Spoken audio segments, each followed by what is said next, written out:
మొంతా తుఫాను తీరం వైపు దూసుకొచ్చేస్తోంది. సాయంత్రం 6 గంటలకు తీరం దాటే ప్రక్రియ మొదలై రాత్రి 11 గంటలకు పూర్తిగా తీరం దాటే అవకాశం ఉంది.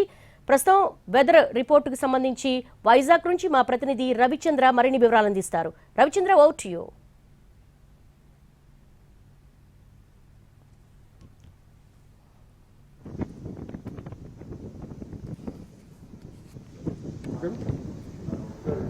మోంతా తీవ్ర తుఫాను తీరానికి అత్యంత సమీపంగా చేరుకుంది. ఇది అర్ధరాత్రి దాటిన తర్వాత తీరాన్ని దాటుతుందని భారత వాతావరణ శాఖ అంచనా వేస్తోంది. ప్రస్తుతం మన దగ్గర ఇన్కాయిస్కి సంబంధించిన మ్యాప్ ఉంది. ఇది ఇన్కాయిస్ ఐఎండి సంయుక్తంగా రూపొందించిన మ్యాప్. ఈ మ్యాప్ను చూసినప్పుడు ఇది కాకినాడకు సమీపంగా యానాం ఆ పరిసర ప్రాంతాల్లో తీవ్ర తుఫానుగా తీరాన్ని దాటుతున్నట్టుగా మనకు వస్తున్న ఇండికేషన్ ఇది ఖచ్చితంగా కోనసీమ కాకినాడ జిల్లాల మధ్యలో తీరాన్ని దాటే ఛాయిస్ కనిపిస్తోంది.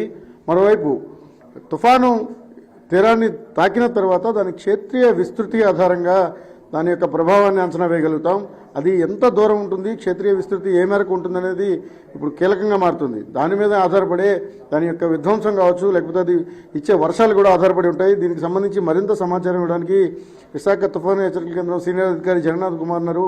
సార్, ఇన్కాయిస్ బులెటిన్ చూసినప్పుడు ఒక క్లారిటీగా కనిపిస్తోంది. దీన్ని ఏ విధంగా చూస్తాం, ఎప్పుడు ల్యాండ్ ఫాల్ అయ్యే అవకాశం ఉంది? ఈరోజు సాయంత్రం నుంచి మధ్యరాత్రి లోపల తుఫాను తీరాన్ని తాకే అవకాశం ఉంది. అది కాకినాడ పరిసర ప్రాంతాల్లో తుఫాను తీరాన్ని తాకే అవకాశం ఉంది. తుఫాను తీరాన్ని తాకే సమయంలో 90 నుంచి 100 కిలోమీటర్ల వేగం, గరిష్టంగా 110 కిలోమీటర్ల వేగంతో గాలులు వీచే అవకాశం ఉంది.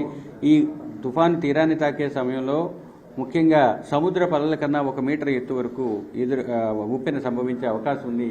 ఇక్కడ ఉన్న ఈ కలర్ చూసినట్లయితే మీకు ఆరెంజ్ కలర్లో అప్రాక్సిమేట్లీ 0.7 మీటర్స్ అంటే 70 సెంటీమీటర్స్ వరకు మీకు ఉప్పెన సంభవించే అవకాశం ఉంది. ఇంత ఎత్తు వాటరు వచ్చిన తర్వాత అది సముద్రపు యొక్క పరిసర ప్రాంతాల్లో అంటే కోస్తా పరిసర ప్రాంతాల్లో ఆ ప్రాంతాలని కొంచెం ఉప్పు నీటితో అది ప్రభావితం చేసే అవకాశం ఉన్నది.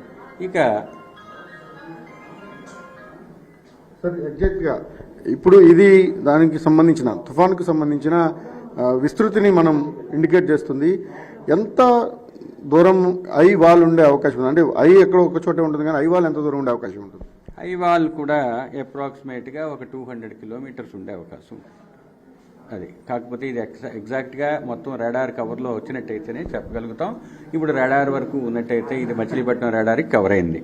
ఇప్పుడు ప్రజెంట్ ఉన్న లేటెస్ట్ బులెటిన్ ప్రకారం వ్యవస్థ మచిలీపట్నానికి 70 కిలోమీటర్ల దూరంలో ఉంది, కాకినాడకు 150 కిలోమీటర్ల దూరంలో, విశాఖపట్నానికి 250 కిలోమీటర్ల దూరంలో ఉన్నది. సార్, గ్రేట్ డేంజర్ సిగ్నల్ 10వ నెంబర్ హెచ్చరికలను కాకినాడ పోర్టుకి ఇచ్చున్నాం. మిగిలిన పోర్టులన్నీ కూడా దాదాపు 9వ నెంబర్ ప్రమాద హెచ్చరికలు కొనసాగుతున్నాయి. ఎటువంటి విపత్కర పరిస్థితులు ఆయా పోర్టులు లేదా పోర్టు పరిసరాల్లో ఉండే అవకాశం ఉంది? పోర్టుల్లో కూడా ఇప్పుడు మీకు చెప్పుకున్నట్టుగా 90-100 ఉన్న ఏరియాలో ఎక్కువగా డ్యామేజ్ జరిగే అవకాశం ఉంది. కాబట్టి అది గ్రేట్ డేంజర్ నెంబర్స్ 10 ఇచ్చాం. అది తుఫాను తీవ్ర తుఫాన్ అయితే గ్రేట్ డేంజర్ అంటారు, తుఫాన్ అయితే డేంజర్ అంటారు, అంతే తేడా. అంటే గ్రేట్ డేంజర్ ఎప్పుడు ఉందో దాని పొటెన్షియల్ కూడా ఎక్కువ ఉంది. కాబట్టి ఓడరేవుల చుట్టుప్రక్కల కూడా కొంచెం అప్రమత్తంగా ఉండడానికి వాటికి సూచించే ఒక రకమైన సూచిక. భారత వాతావరణ శాఖ అంచనాల ప్రకారం ప్రస్తుతం ఇది మచిలీపట్నం రాడార్ కేంద్రం. ఇది ప్రస్తుతం మచిలీపట్నంకి సమీపంగాను కాకినాడకు దగ్గరలోనూ ఈ తీవ్ర తుఫాను కొనసాగుతోంది. అది తీరానికి తాకిన తర్వాత తీరం దాటడానికి అర్ధరాత్రి వరకు సమయం పట్టవచ్చని భారత వాతావరణ శాఖ ప్రస్తుతానికి అంచనా వేస్తోంది.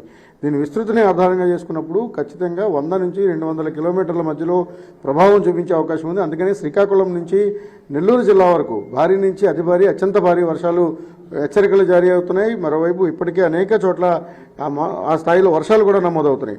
మరో 24 గంటల పాటు ఆయా ప్రాంతాల ప్రజలు, ప్రధానంగా కోనసీమ కాకినాడ జిల్లాల ప్రజలతో పాటుగా భారీ నుంచి అతి భారీ వర్షాలు నమోదయ్యే రీజియన్ ఏదైతే దక్షిణ కోస్తా ఉత్తరాంధ్ర రీజియన్ ప్రజలు కూడా పూర్తి స్థాయిలో అప్రమత్తంగా ఉండాల్సిన అవసరం ఉంటుంది.